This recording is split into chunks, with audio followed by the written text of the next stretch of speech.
Okay.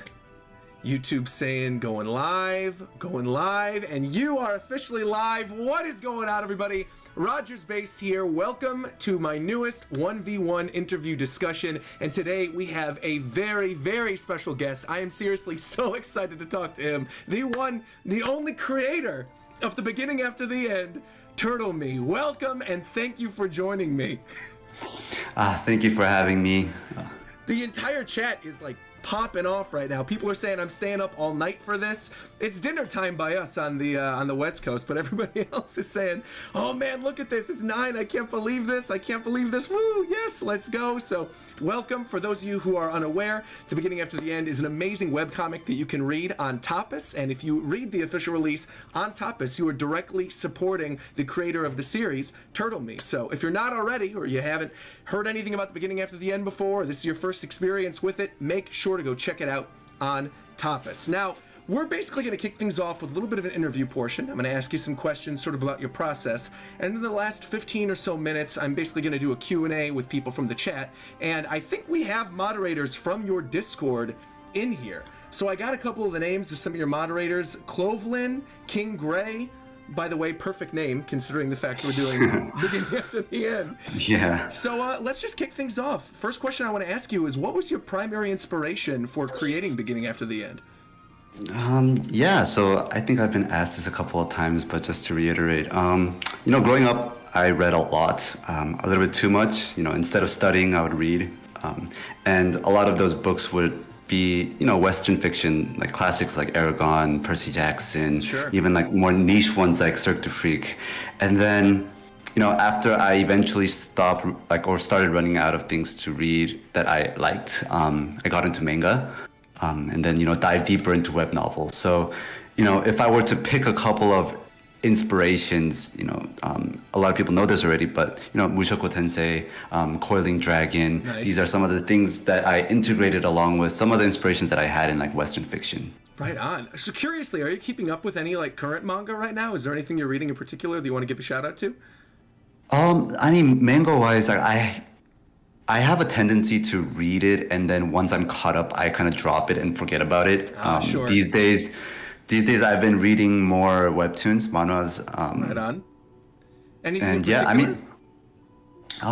recently Overgeared came out on Tapas. That's been around for a while now, but I usually read it in Korean, so it's cool seeing it translated in English. And Tapas has grown so big that it's being able to have like these top tier manhwas on there. So yeah, I can't wait to see more and have it expand. I was going to say, you're being very humble. You were saying top tier manhwa. I'm like, top tier series, all right? Let's get this right. The Beginning After the End is a top tier series. If you're not reading The Beginning After the End, make sure to read it. I've been having a blast, obviously, doing my reaction streams for it. It's just been so much fun, like getting to meet these characters and explore this world. And actually, that goes directly into my next question, which is, which do you find more difficult, writing believable dialogue or crafting a believable world? I would say it's more difficult to craft a believable world, but definitely a lot more rewarding. I definitely have a lot more fun. Crafting a believable world is basically my shower thoughts and the things that keep me up late at night. Writing believable dialogue, it's more so a matter of me trying to put myself in the shoes of the character, making sure that I have somewhat of a backstory in mind when I make these dialogues. Sure. So I am curious then on the topic of world building. You were mentioning it's like sort of your shower thoughts. It's the stuff you're always thinking about.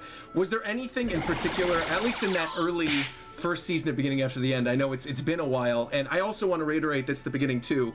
No spoilers for anything beyond season 1. I'm currently doing a read through of the series, and so I don't want to be spoiled on anything. I of course read the season 2 teaser, so I'm excited to see the grown up versions of Arthur and the rest of the cast. But beyond that, yeah, we'll try to keep this a little vague. But was there anything like during that first season that you really wanted to implement, and then when you finally saw it on the page, you just went, "Oh gosh, everything turned out great, and I'm so happy with this"?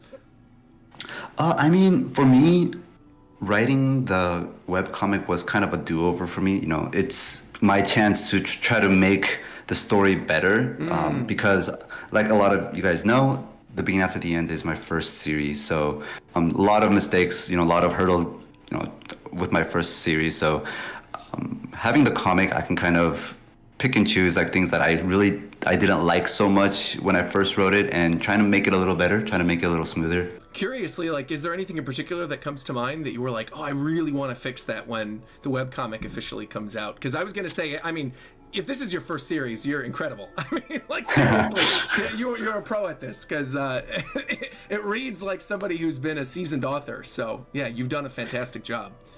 Thank you. I mean, in particular, I think it more so has to do with characters, making sure that they are a little bit more believable, that their dialogue, that their interactions, their like little niche behaviors Sure. are a lot more subtle. They're believable. They're, just relatable. Some of those early chapters where you see like baby Arthur crawling around and stuff, it felt believable. It felt like I was watching a little kid growing up with his parents. So.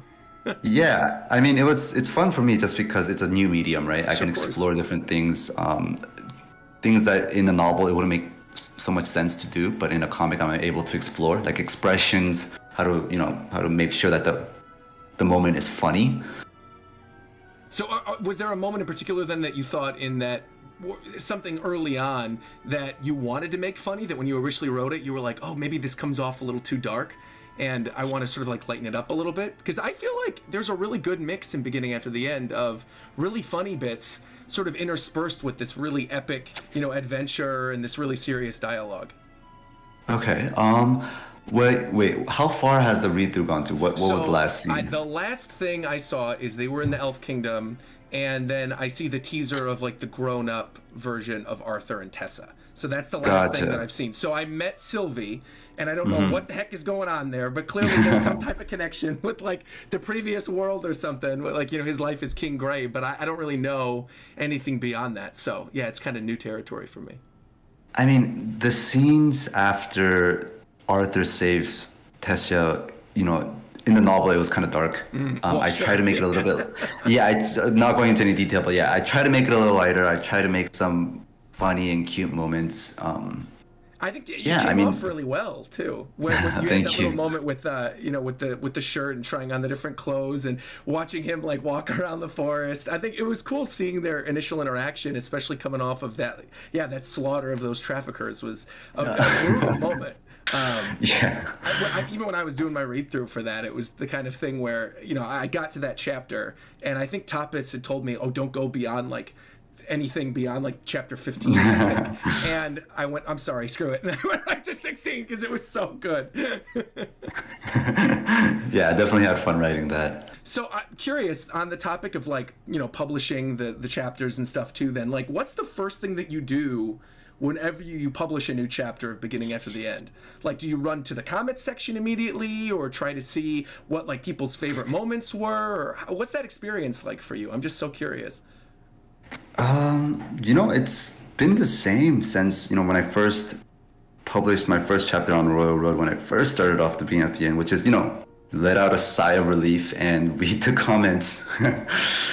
So you see it as a relief then? I mean, yeah, for one thing, like, I write at a slower pace than a lot of other authors, but I try to keep it regular. Sure. I have a schedule of releasing on Fridays, and this is the promise that I made to my readers. So every Friday, it is a relief that yes, I was able to meet my deadline that I've self-imposed. Yeah. See, for me, I'm always filled with anxiety. I upload a new video and I'm like, oh my God, are the comments going to rail me for something that I'm saying? Or like, what's going to happen? But no, I mean, I definitely could see that too. Because if you're working on something for such a long time, you have an idea for it and you finally end up publishing it. Yeah, it must feel really good to sort of have that weight off your shoulders and allow you to sort of be creative for the next one. Yeah, definitely. So this next question actually was something that somebody in the comment section brought up on the last read-through stream. And this question says, every series has to end eventually, but if you had the chance to continue making The Beginning After the End forever, would you take it? I mean, now that The Beginning After the End has, to an extent made a name for itself, I have thought about it. I have thought, how far can I keep this going? I mean, the readers might love it, might not, but it's a series, right? That's been going on for a long time that Sure. they've grown attached to. But I think I'm slowly getting to the stage where I want to finish Arthur's story at a good place. I don't want to milk it.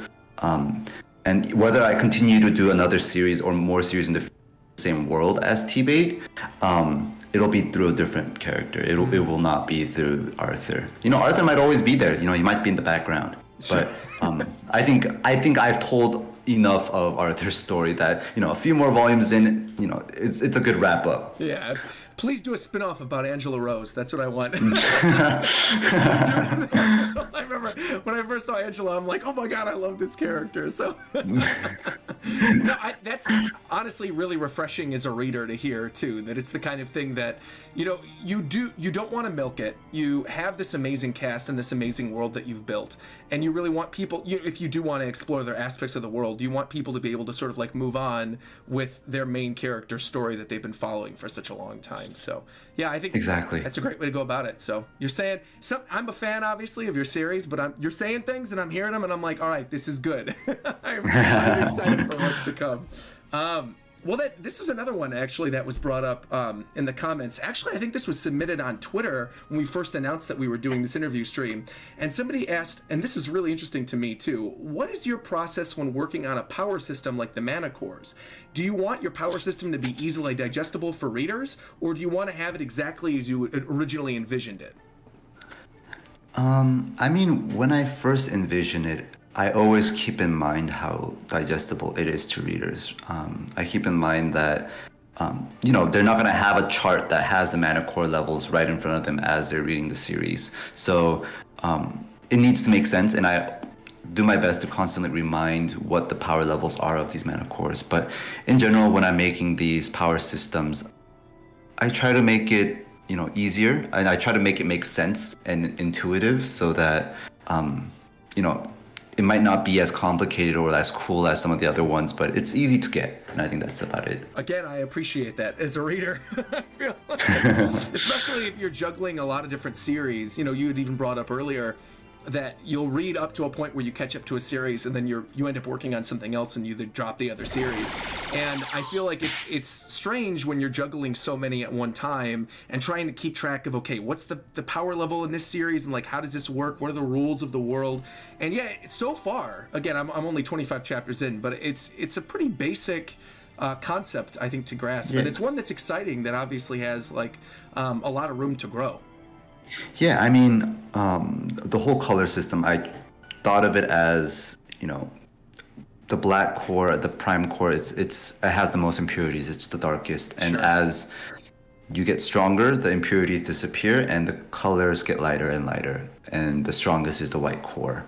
So that's, you know, that's the kind of intuitiveness that I try to implement into the system. Yeah, and again, it's appreciated. So, Thank you. The next question actually we have is, at the end of season 1, there's still so much mystery surrounding Arthur's previous life as King Gray, but it's already obvious to me, and I guess I brought this up earlier too, that there are ties to his former life being teased in his new one.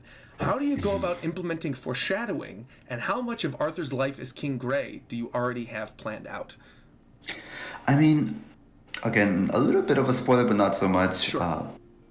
In seasons, or not season, in volume 7 of the novel, a lot of King Gray's past life is sort of brought up through dreams that Arthur has. And, you know, I had King Gray's life sort of thought out for a while, but it was more of a matter of how do I sort of weave that into the story where it makes sense and without it, you know, becoming another story all on its. Sure. And so I used volume 7 to tie that into the current, you know, the current arc. And I mean, as for foreshadowing, it's, to be honest, like in the earlier volumes, a lot of it was just me just writing on the go, not really having much planned out, but sowing seeds, implementing things that I can later pick up and kind of use it as a foreshadow.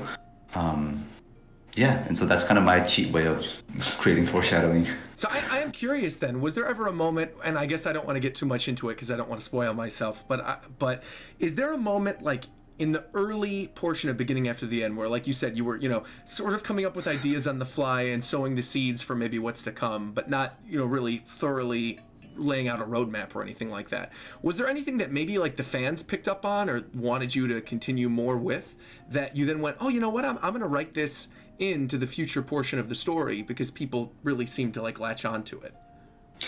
I mean, specific instances where that's happened don't really come to mind. It's been a while. Yeah.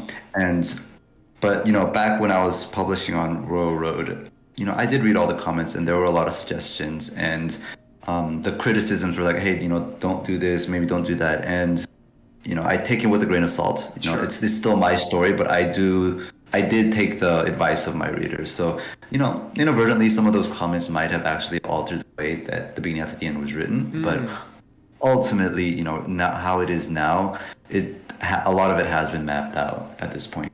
Well, yeah, especially because you've been doing it for so long. And so, curiously, for people who are maybe unfamiliar, or this is their first time hearing about it, when did you officially create Beginning After the End, and how long has the comic been going on? Because obviously the novel was first, right?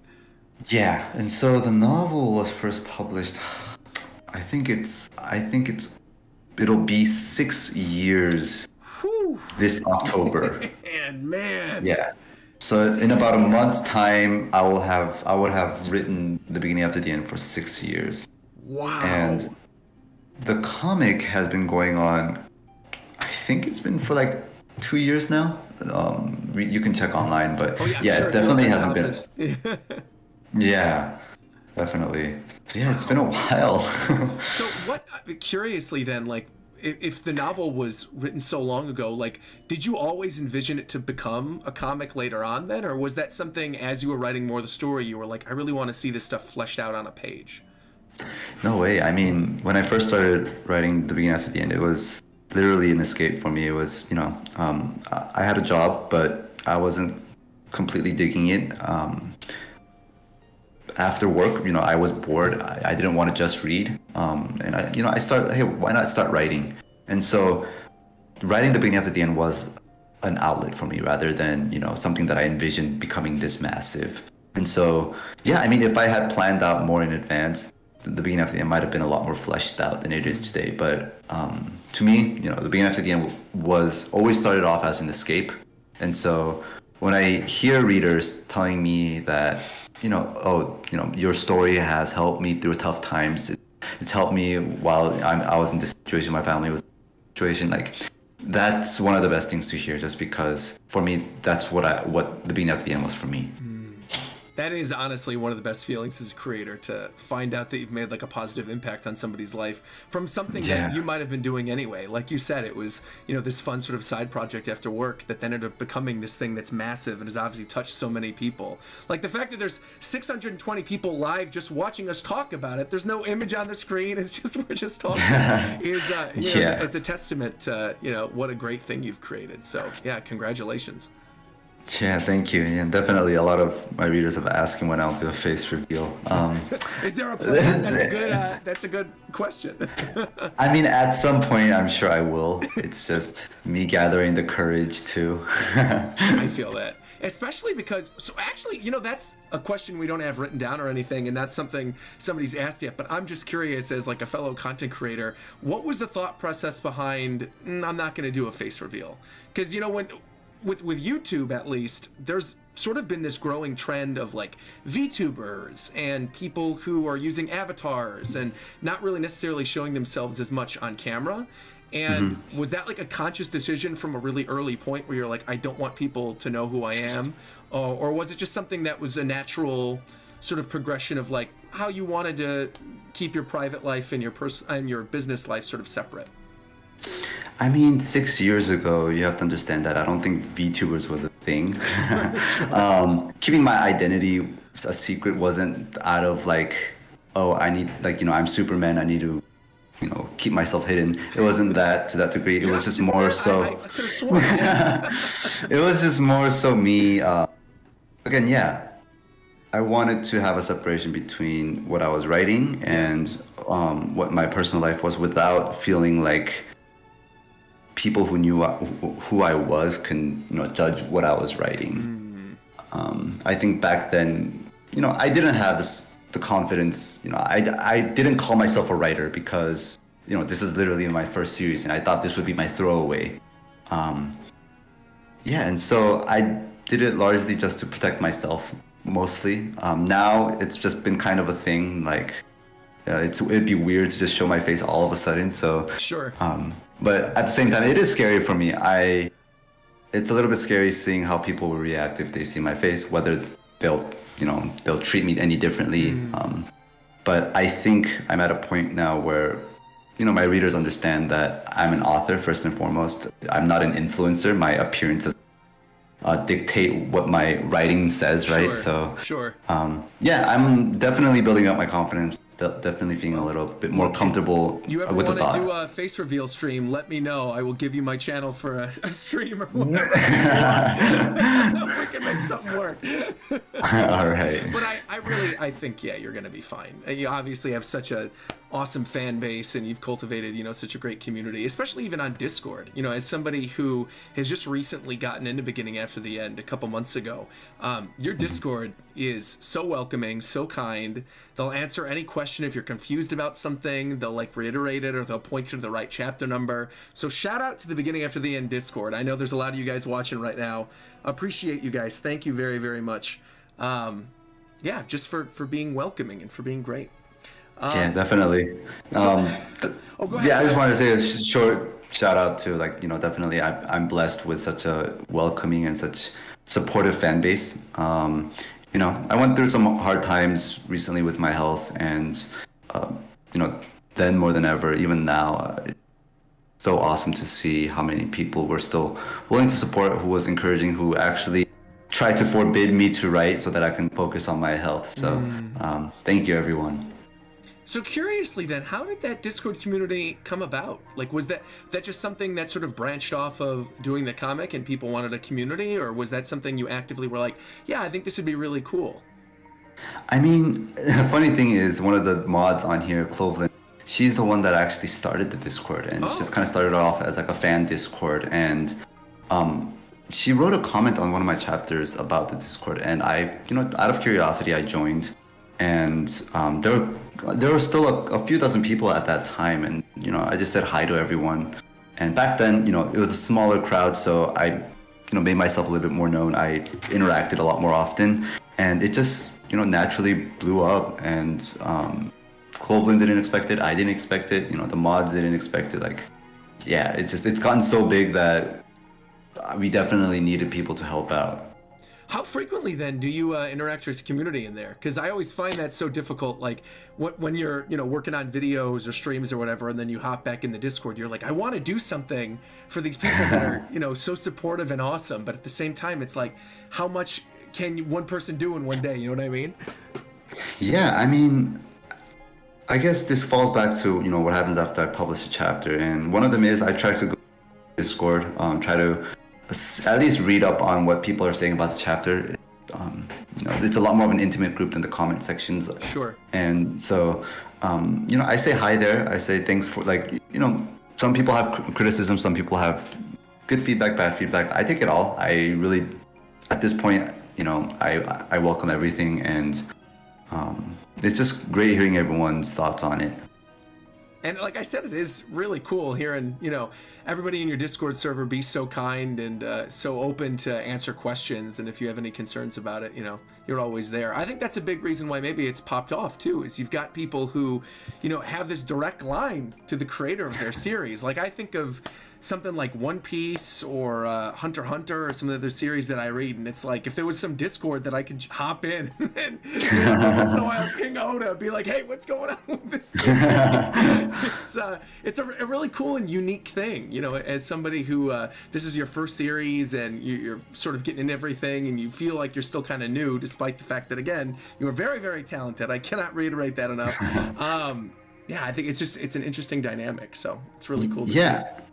Yeah, I mean, out of other web novel authors, there's quite a bit that have their own Discord channels, and they're pretty active. Some of them are even more active than I am, but I think the only advantage, I guess, if you call it that, I have is the fact that I have, The Beginning After the End has been adapted into a webcomic, right? Sure. And most webcomics, they originate from Korea, Japan, where the creators aren't on Discord like I am. So I try to be there for the readers. That's that's something that, again, like you said, that most authors don't have the option to do. Yeah. So, I try to, even if it's just saying hi, dropping by for like a couple of minutes on Discord, I try to be there as much as possible.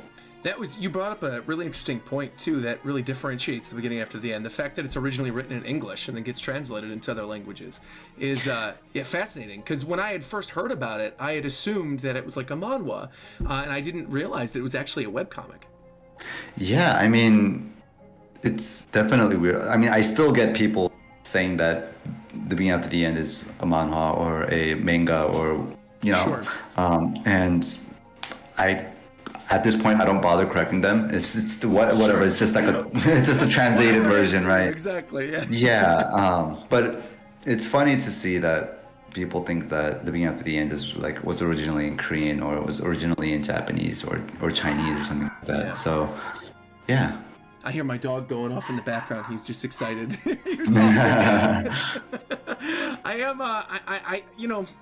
I'm wondering, just as somebody who, I read Solo Leveling and a lot of other different manga series, I am sort of wondering why people think that upon first seeing it. And I do think it's because, again, of your beautiful artwork. Like, when it pops off the screen, it really does. Like, it's something that immediately drew me to it. So I actually want to ask you, how did you first come in contact with your artist? Yeah, I mean, I consider myself really fortunate to be, to have been paired up with Fuyuki. It was honestly through Tapas. We had a couple of rounds of interviews. I looked through quite a few artists that they found, and they wanted to pair me up with. But, growing up reading so much manga, I was picky. And so when I came upon Fuyuki, I was like, hey, he's pretty good. And so, pretty good. Yeah, he's pretty good. I mean, and yeah, he was good. And like, to be honest, he's gotten a lot better now. It's amazing. It's like if he was good back then, he's gotten so much better. It's humbling to see how much he's grown. I mean, how much the team surrounding has grown as well. It's just, I realize now that, the beginning after the end, it's not a solo person endeavor anymore. It takes a whole team to make. Yeah, I mean, even in the few chapters that I've read already, right, of like going from 1 to 25, you do notice a distinct growth. I feel like in the writing as well. I think in the writing and the artwork, it starts off, and it's obviously interesting from the get-go, but it really does like pull you in around like chapter 15, 16. I feel like from that moment on, I was hooked, and I just like wanted to read more, and I was pissed that I couldn't. But yeah, it's great to hear that it's been growing and that you just found such great success. But I want to ask you a personal question, just about the series and about one of my favorite characters. When are we gonna ever see more of Angela Rose? And please don't tell me that she dies in later seasons, because I'm gonna be mad at you, Turtle Me. If I find Angela's dead, I'm gonna be mad. I mean, she does pop up here and there. Good. But there's a lot of best girls that a lot of other people think, and so you have to get in line. The best girl position is definitely not limited to one, so I can't include all of them. I can't make it, of course, but yeah, they'll be there. Cool. My girlfriend always brings up, she's like, when are you getting more of Tessa? Like, read about Tessa. I want to find out more about Tessa. I'm like, I'm getting there. I just met her. I'm like, I got 7-8 chapters with her already. I'm getting there. So obviously she must do something cool moving forward into the story, and I'm excited to see her growth. So I am curious then, back, this was a while ago, but back when you were making season 1, who was your favorite character to write for? If you remember. I mean, season 1, I don't even know when season 1 ends, but I think, in general, season 1 was when it was most fun to write Arthur, right? It was the most, that was the most, like, when Arthur was young, when there was that discrepancy between his physical body and his mental age, that was when it was the most fun to write. It was fun to write the scenario surrounding that. And so, yeah, season 1 all the way up to, even now, like, Arthur has been one of the most fun characters to write, which is a good thing since he's the main character. Yeah, it'd be bad if you didn't want to write the protagonist. Yeah. So I'm curious then, and a name isn't going to spoil me, so I'm not too concerned. And if this is somebody I haven't met yet, that's fine. Feel free to say their name. But, you know, outside of Arthur, is there another character right now that you really find yourself drawn to writing more about? I mean, again, yeah, this is a name that you most likely have not heard of, Yeah. but his name is Regis. Okay. And he came out in volume 8. Okay. And so he was that kind of fresh breath of a character that I had fun writing. He's definitely very different from all the characters. He's sarcastic. He's almost sardonic. He has no filter. He is like this bundle of evil and He sounds like a good character. yeah. And so it was fun writing him. I definitely had and it creates for a lot of banter with Arthur. And so yeah, I mean, I had a lot of fun writing him. I'm going to be on the lookout for Regis. My whole chat is going, yes, for the win. Yes, yes, yes. No, I mean, the chat is just spamming it. It's like nonstop. Let's go. The boy. So, yeah, I'm excited to finally meet that character. Well, I guess sort of then on the opposite side of that coin, right? We're talking about your favorite characters to write for. What was the character that you found the most difficult to write for? And again, if it's a name of a character later on in the series and not necessarily someone like introduced in season 1, try to keep it vague. But, you know, did you have any difficulties with any of the members of your cast? Honestly, I think consistently I had the most difficult writing Tasha. And it's because, you know, Tasha, she may come off as immature at times and, you know, a little brattish. You know, she might come off as selfish, but deep down I try to create her age, and I feel like her immaturities are highlighted because she's with Arthur so much, and it's that comparison between the protagonist who, you know, has the mental capacity of an adult compared to the child that Tesha is. So definitely keeping that and still making her a likable character, still making her you know, a good romantic lead. That was always difficult for me.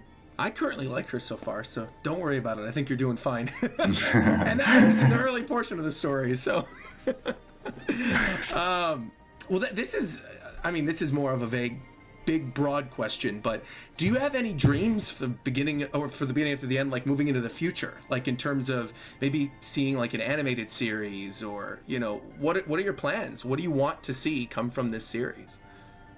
Yeah, I mean, as with any creator that's in the, you know, content world, I would love to see the beginning after the end animated. I would love to see it as an I have mixed feelings about it being a live action. I don't think it'll work. I don't think we have the technology to make a talking baby so fluid. I'll grab my phone real quick. Yeah, Netflix.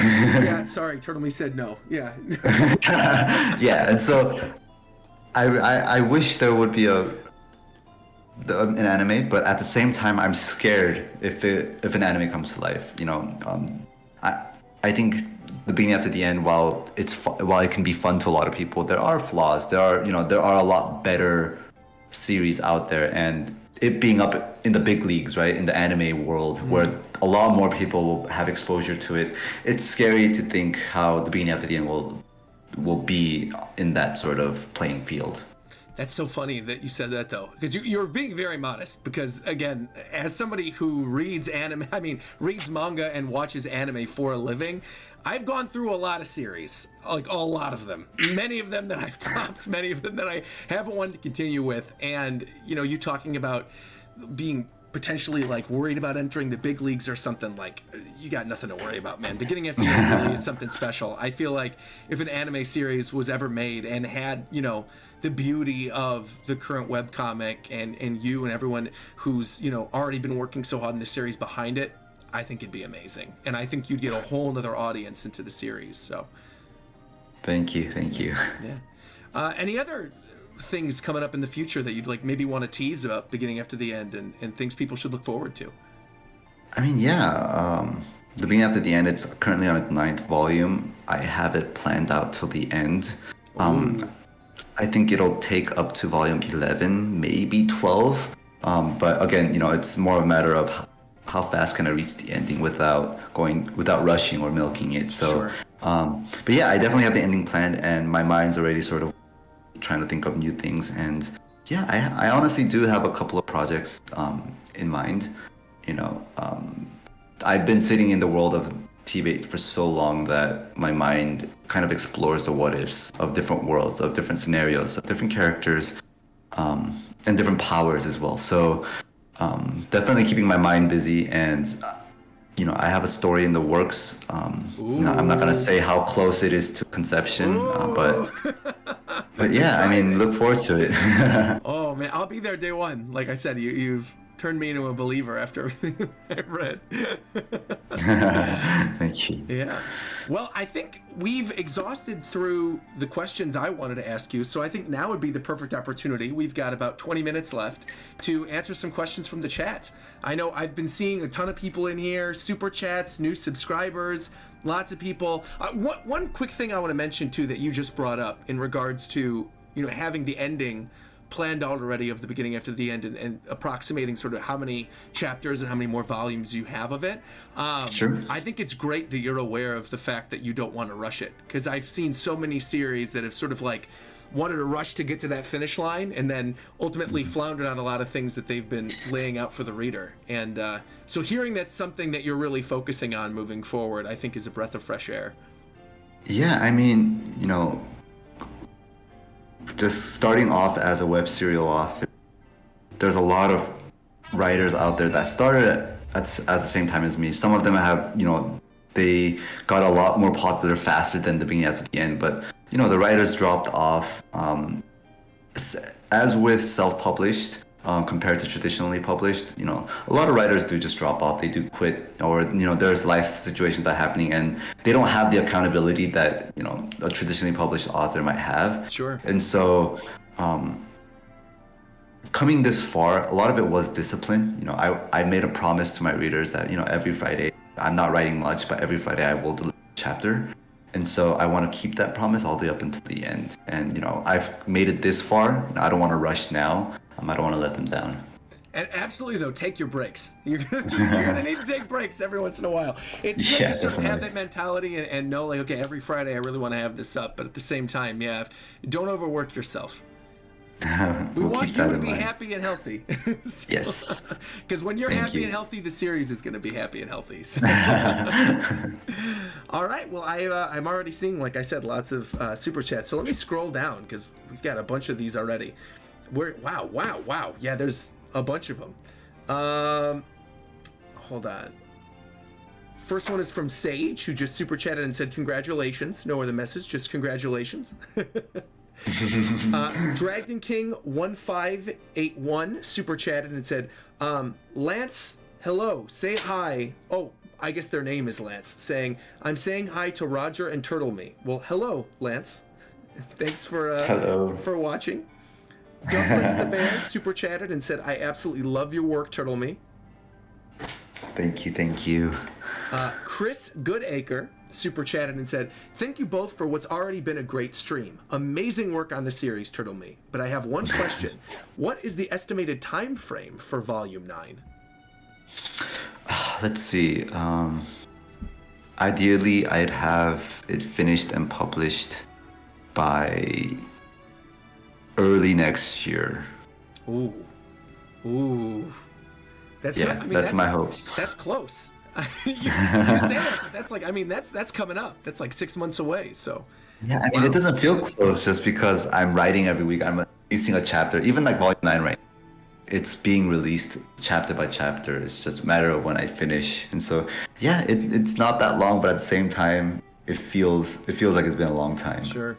I feel like time is also weird for all of us because of COVID too. It's like, yeah, it's definitely. either been like, it felt like it's 3 weeks or it's felt like 3 years. And it depends on the day and how you're feeling. It's, just yesterday, I was reading something about like upcoming Marvel movies.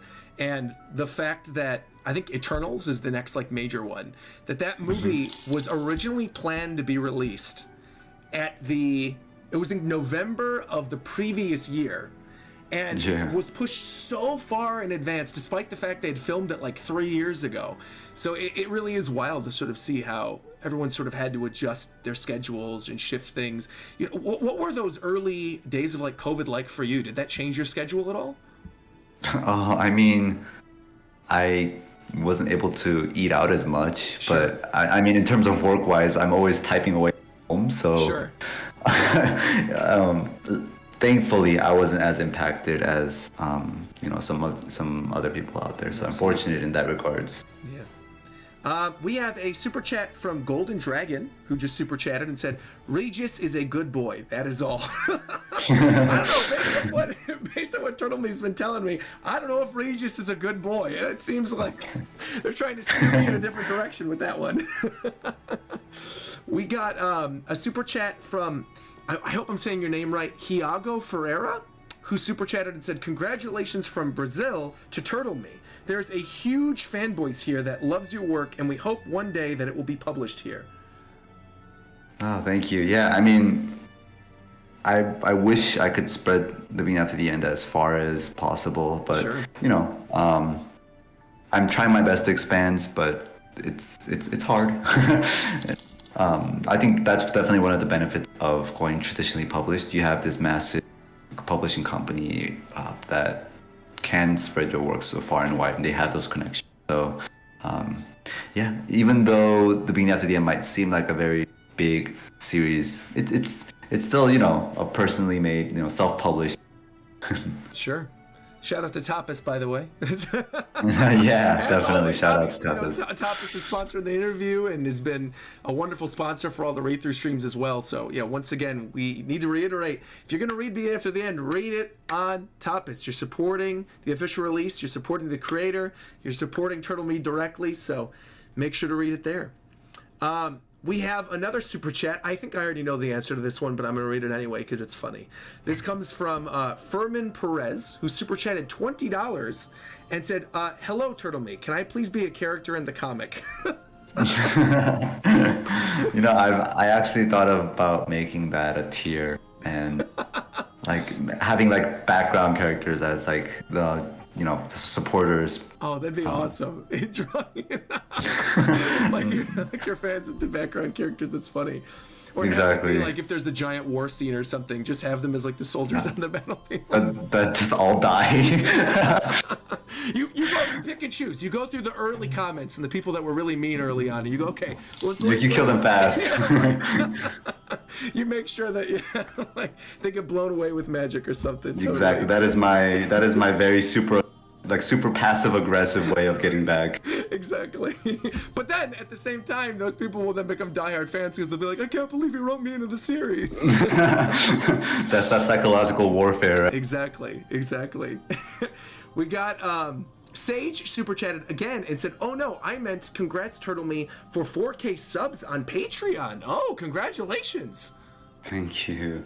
Yeah, I mean 4K tier or 4K reward was the big milestone for a lot of them because I am publishing 2 extra chapters after that goal has been reached. So Friday there will be 3 novel chapters. So again, this is the novel, not the comic. Yeah. 3 novel chapters rather than the usual 1. So I'm busy preparing that. I've written out most of it, just getting that edited, making sure it's legible. So curiously, you were talking about, getting it edited. What is your workflow like regularly, if you want to go into it a little bit? Like the process of writing the chapters, submitting them, getting approvals. Like, what's your day-to-day sort of like? I mean, Tapas has kind of run on its own. I have an editor named Gabby that handles publishing the novels on Tapas and making sure that looks all good. So thanks to her, I don't have to do much. As for on Patreon and on my website, I have my editor and my assistant working in conjunction. I coordinate making sure my editor and I, we have some time, a bit of a backlog so that we can have time to edit, go through. My assistant makes one last pass through, make sure there's no typos, and then before putting it up on Patreon. Right on. We got a super chat from, I want to say your name is Vartak. I hope I'm saying your name right. Chinar Vartak saying, I've started volume 9 and let me say this, Regis really is best boy. And then this is just a very basic question. Will things get better for Arthur? But please don't say if it ever becomes a spoiler. So I'm assuming things must be getting kind of hairy right now if that's a question somebody's asking. Yeah, it's kind of been hairy. I would say that it does get better. I don't intend for there to be some sort of tragedy ending. You're not gonna grimly kill off Arthur. That's not your plan. Maybe. I mean, if I'm having a bad day, right? Is the new name of the series. Yeah, like I'm writing the last chapter, having a bad. You know what? Just kill them all. War Reaper super chatted again and said, "Turtle Me, congrats on 4K Patreon subs as well. Will you by any chance release a illustration in the future?" And I don't know this character yet. I'm just gonna spell the character name and then you'll know who I'm talking about. Caera. Oh, Kara. So yeah, I mean, an illustration of Kara, I think that is bound to happen. I've been getting asked way too much for me to ignore it. Sure. She comes out in volume 8 as well, so it'll be a couple of comic reaches that sort of place. So yeah, I mean, on the one hand, I do want to see how readers will react, but I don't want to keep them waiting for too long. Of course. Quentin says, "How do you normally organize your chapters in advance?" I mean, I make it a point to sit down, whether by myself or my editor. We sort of talk through the plot points. I say everything about, I sort of barf out everything on my mind, how I want it to flow. We keep notes and then we sort of polish it along the way. And so we create broad stroke points and narrow it down and kind of narrow it down to the point where it's like next chapter, what's gonna get covered, up to when will be a good ending, and sort of writing that. So I'm curious about that, because you obviously already have the novel as like your framework for what you're going to do with the comic. What is that like deciding what is going to be that cliffhanger ending, or if there's like in particular a spread that you're thinking of that you say, oh, I know this would be just such a great way to close out a chapter. Are you primarily looking for something that's a cliffhanger, or are you looking for something that's like a showstopper? Yeah, I mean, one of the difficulties, even though I do have like this roadmap with my novel, knowing what to include and what not to include in the comic is always hard, and that's been a big challenge for me. At first, I was like, oh, everything in the novel should go, but more and more so I'm like, at this rate the comic will never catch up to the novel, and I think some of the information that's told in the novel can be better off told in pieces and chunks rather than in an info dump. So it was a matter of me being able to pick and choose what scenes work, what scenes can be rearranged to create more impact, and again, like you said, to picking a scene to end strongly on, whether that be a cliffhanger, whether that be a resolution. Well, I mean, it worked. Like I said, in that second stream, it worked. It pulled me in and I kept reading anyway. Good. I'm doing something right. Nikki super chatted and said, "Just here to say hello. Absolutely love your work, Turtle Me." And I guess this sort of goes back and forth with the question that was just brought up earlier as well. How do you organize your mind when maybe you have so many different ideas?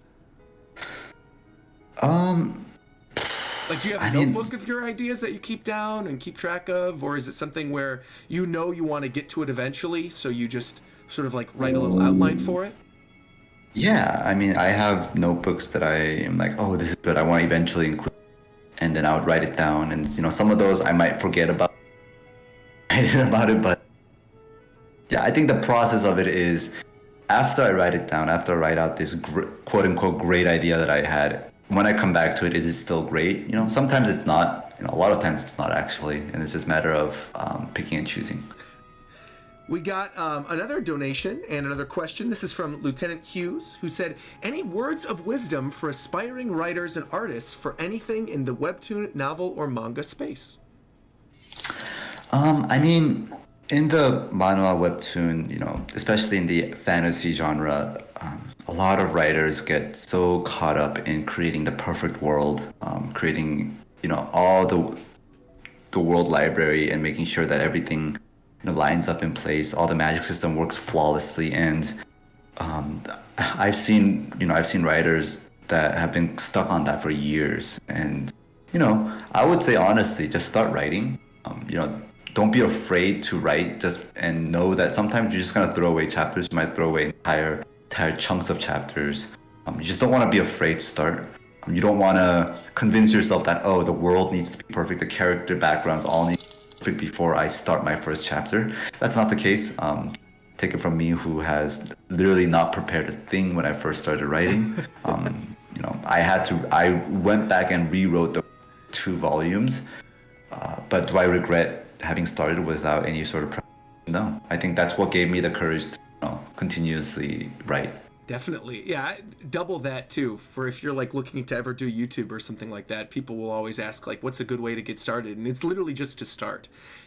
Just like you mentioned, it's don't be afraid to put yourself out there and to, write something that you find interesting. And then, if it takes off or you need to change things later on, then don't worry about it. You can change them. But I think, some of those best moments probably come from failures, like early on. So.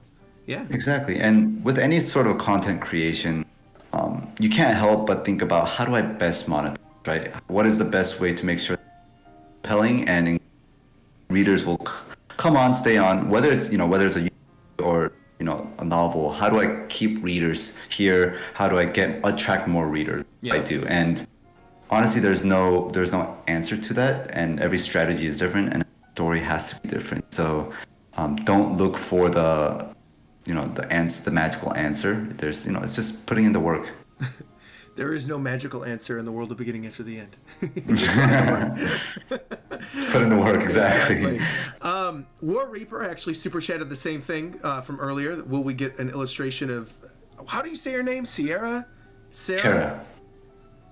Okay, and then Turtle Me, thank you, bro, for the story you provided during lockdown and these hard times. It's given us all something to look forward to. All the best from New Zealand, bro. And that is from KG. Thank you. Yeah, I mean, I'm so glad that I started Discord as well and just grew the community, because not only myself, but like a lot of readers that they've gotten together through Tbait, and they've made friends, online friends through this, and I love seeing them all interact, even with us. Oh, it's the for best. a conversation. Yeah, it's just seeing them all there and just interacting with each other. It's just awesome. Ja1223 super chatted and said the comic is coming to the end at the end of this current season. So I hope you, Fuyuki, and the rest of the Beginning After the End team take time off to focus on your health and well-being. Much love. I'll try. Yeah, definitely. It's hard for me to stop working. I get antsy. I get the same way, believe me. It's like if I'm sitting at home playing a game or something, and I know it's like my day to relax, if I'm sitting in front of my computer, I'm still like, yeah, but I could do a video on this topic right now. Like, exactly, yeah. You got to just sort of step back and go, nope, this is my time to just relax. What do you actually do to relax normally? I'm curious. Like, do you have any other hobbies beyond, reading or anything? I try to play games. Like, I usually play League of Legends to try to turn off my brain. I read, but even reading, it becomes a little bit of inadvertently, right? Every sort of content that I read, I'm like, oh, this is really cool. I wish this can be a little bit.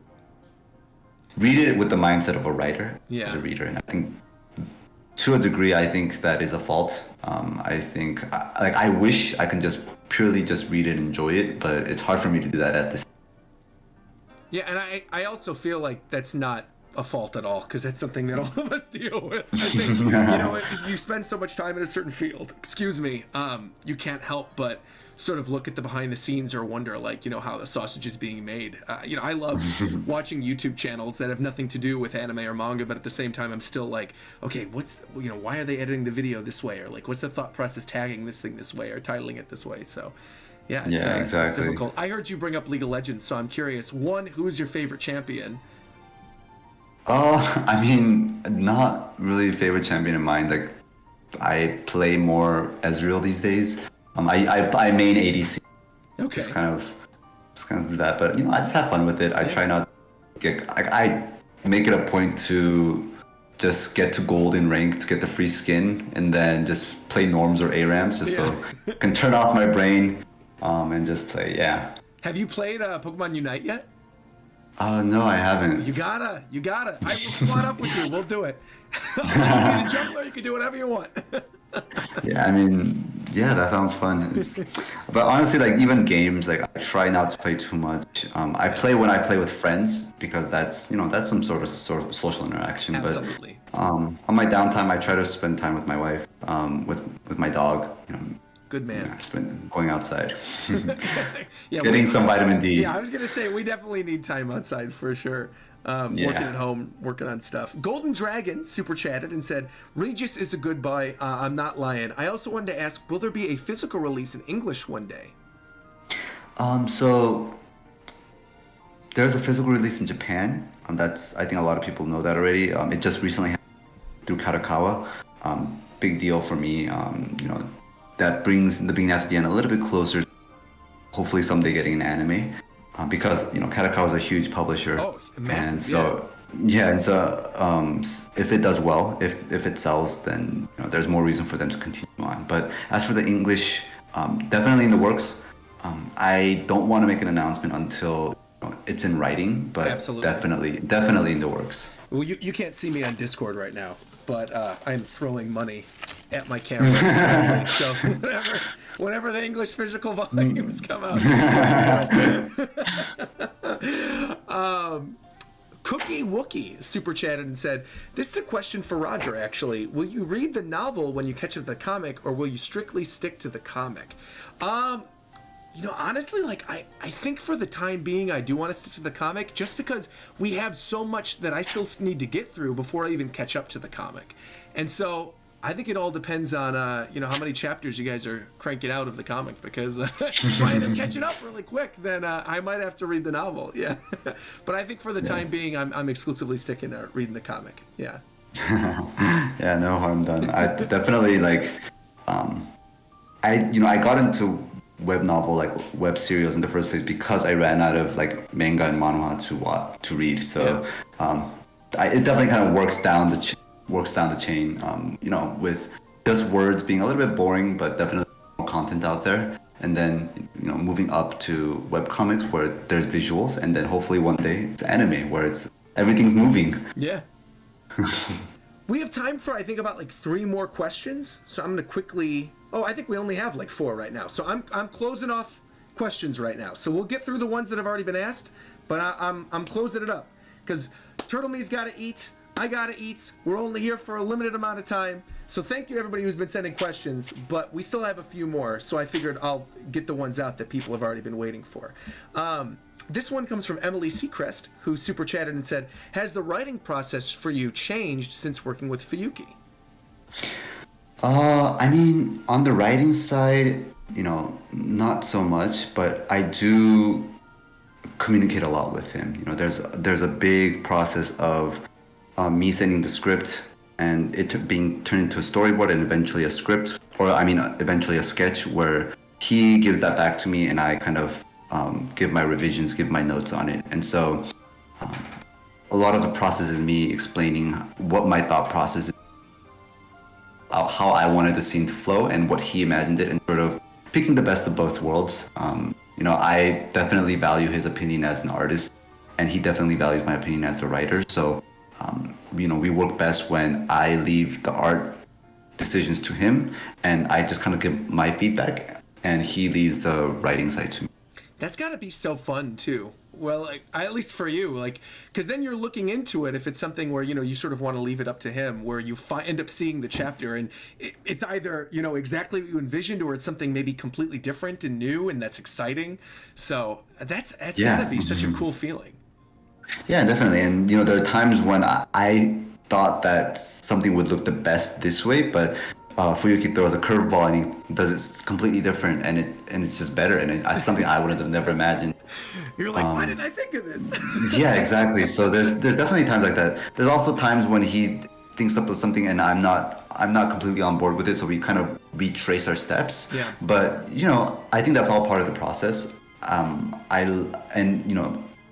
me saying no to something, me saying let's try it this way, also gives him the opportunity to know what my mindset is, like what my thoughts are on that. Totally.